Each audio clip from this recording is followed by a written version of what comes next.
नमस्कार दोस्तों। महाराष्ट्र में जैसे ही धर्मांतरण कानून बना वैसे ही कांग्रेसी नेताओं का मिर्ची लगना शुरू हो गया। एक डिबेट के दौरान कांग्रेसी प्रवक्ता धर्मांतरण कानून का विरोध कर रहे तो फिर उसके बाद क्या, एंकर ने उनको इतना सुनाया, इतना जलील किया कि आप लोग पूछो ही मत। एंकर ने कांग्रेसी प्रवक्ता के जीजा फूफा और पता नहीं क्या क्या कहाँ तक पहुँच गए। आप लोग स्वयं देख लीजिएगा, अंत तक जरूर देखिएगा, बहुत मजा आएगा। देखिए अशोक जी, पहले तो मैं देख रहा था कि कांग्रेस के प्रवक्ता ने ना यह कानून पढ़ा है ना इनको कानून की वो समझ है। ये कानून क्या किसी धर्म विशेष के लिए है? कानून में कोई एक प्रावधान दिखा दीजिए, कोई धर्म का नाम नहीं है। क्या ये किसी धर्म के खिलाफ है या किसी के धर्म के फेवर में? वो भी नहीं है। क्या ये कानून संविधान के तहत बनाया गया है या सुप्रीम कोर्ट के जो डिसीजन है उसके अंतर्गत आता है? तो उन्होंने मान्यता दी है। आर्टिकल 25 ले लीजिए, आर्टिकल 21 ले लीजिए, दोनों में हमारे कानून को कोई अड़चन नहीं है। क्या महाराष्ट्र कानून बनाने वाला पहला राज्य है? ये भी नहीं है। 12 राज्य पहले बना चुके हैं। तमिलनाडु ने भी बनाया था, उन्होंने लागू नहीं किया, लेकिन पास तो हो गया। तो आज देखिए 60 साल से उड़ीसा में है, मध्य प्रदेश में ये कानून है वहां पर। और ये कानून जैसा आपने आपके ओपनिंग रिमार्क्स में ही बताया कि जबरदस्ती, लालच, झूठ या अफवाह फैला के या कुछ अगर उसको बहला फुसला के अगर आप कन्वर्शन कर रहे हैं तो उसके खिलाफ है। क्या ये कानून में धर्मांतरण आप कर नहीं सकते? क्या कर सकते हैं? उसकी एक प्रक्रिया है। तो देखिए आज अगर हर चीज का प्रोटेक्शन कानून में है और झूठ और जबरदस्ती और लालच देकर अगर धर्मांतरण हो रहा है तो उसके खिलाफ सख्त कानून लाने की जरूरत है। ये बीएनएस के कोई प्रोविजंस में इतना सख्त नहीं है और महाराष्ट्र में बहुत जगह, आपने तो मुंबई का जिक्र किया, ग्रामीण इलाकों में भी ये फैल चुका है कि ये लव जिहाद की केसेस हो, चाहे गरीबों को लालच देकर कन्वर्ट किया जा रहा है। तो देखिए अशोक जी, डेमोग्राफी हमारी डेस्टिनी है, तो डेमोग्राफी को प्रोटेक्ट करना सबका ये है। और अगर कोई स्वेच्छा से करता है तो उसको 60 दिन की नोटिस देने में दिक्कत क्या है? प्रॉब्लम कहाँ आता है? जब शादी करा दी जाती है तो आधे घंटे के अंदर सीमा की सकीना बन जाती है, शोभा की शबाना बन जाती है, काजी और वो सब एफिडेविट्स रेडी रहते हैं, उसके बाद लड़की गायब हो जाती है।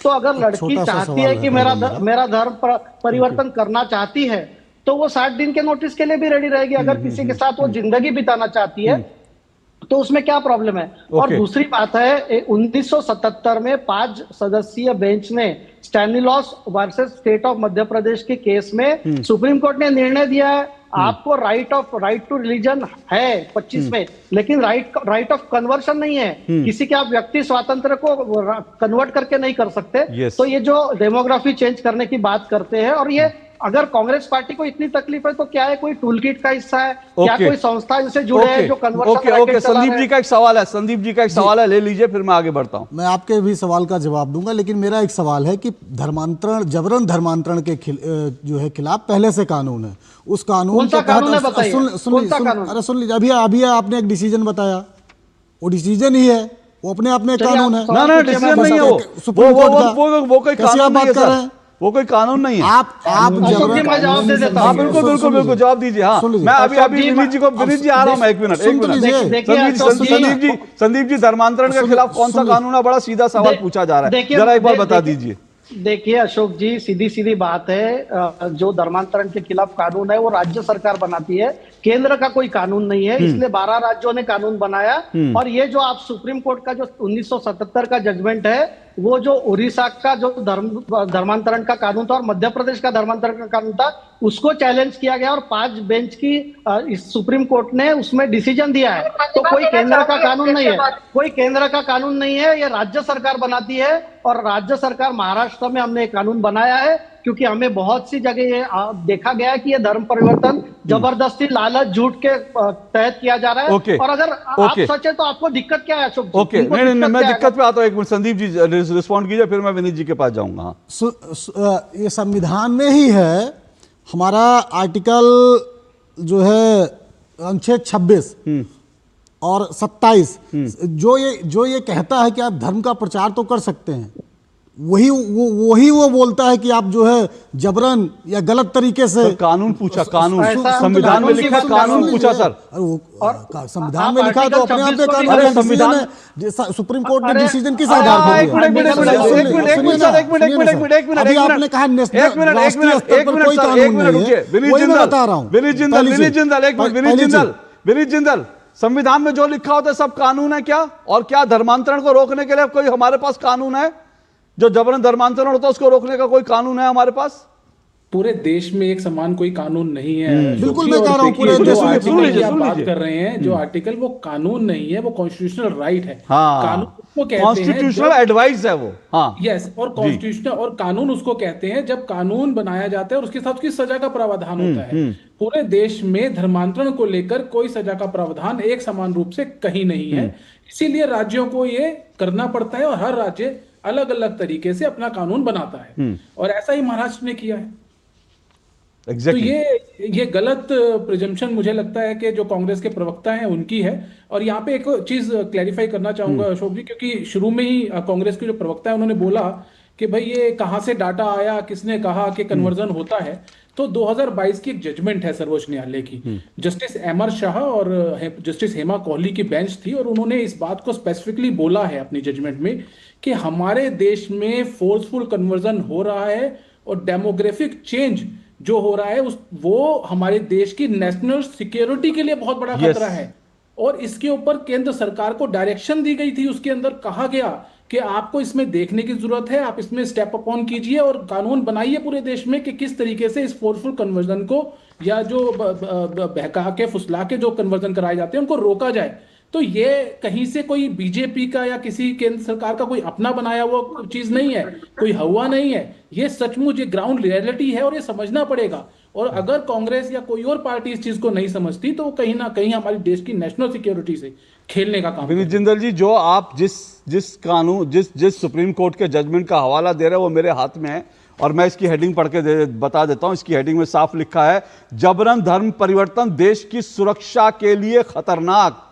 ये सुप्रीम कोर्ट की टिप्पणी है। जो लोग हाथ में लाल किताब, जिसको संविधान की किताब बनाकर घूमते हैं, और उस किताब में ही लिखा है कि सर्वोच्च अदालत सुप्रीम है, सुप्रीम अदालत है, उसी सुप्रीम अदालत का ये जो है मैं पढ़ के सुना रहा हूं, जबरन धर्म परिवर्तन देश की सुरक्षा के लिए भी खतरनाक। सुप्रीम कोर्ट की सख्त टिप्पणी।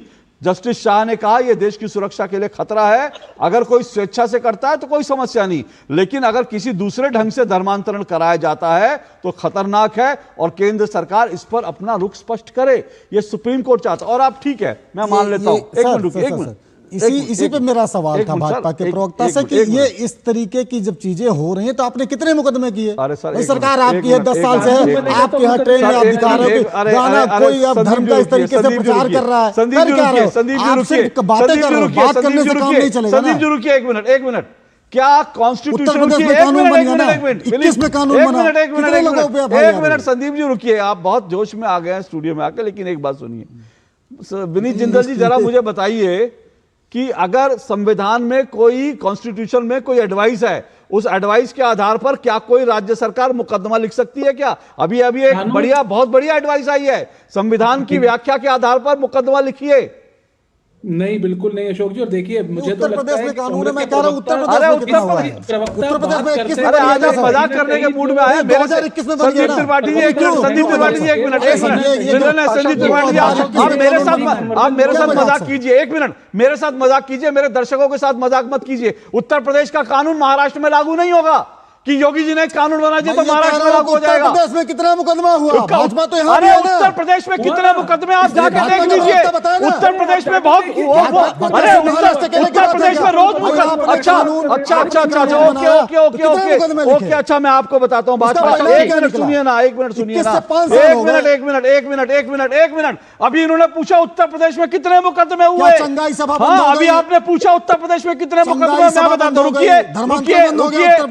हूँ। रुकिए संदीप त्रिपाठी, सवाल पूछा तो जवाब सुनने का हिम्मत रखिए। भाजपा से सवाल नहीं, भाजपा वाले क्या देंगे ना, मैं भाजपा से सवाल नहीं पूछना ना, भागिए मत, हटाइए स्क्रीनशॉट। एक मिनट सर, रुकिए, एक मिनट रुकिए। ये बीजेपी का नहीं, जनरल नॉलेज का सवाल है सर।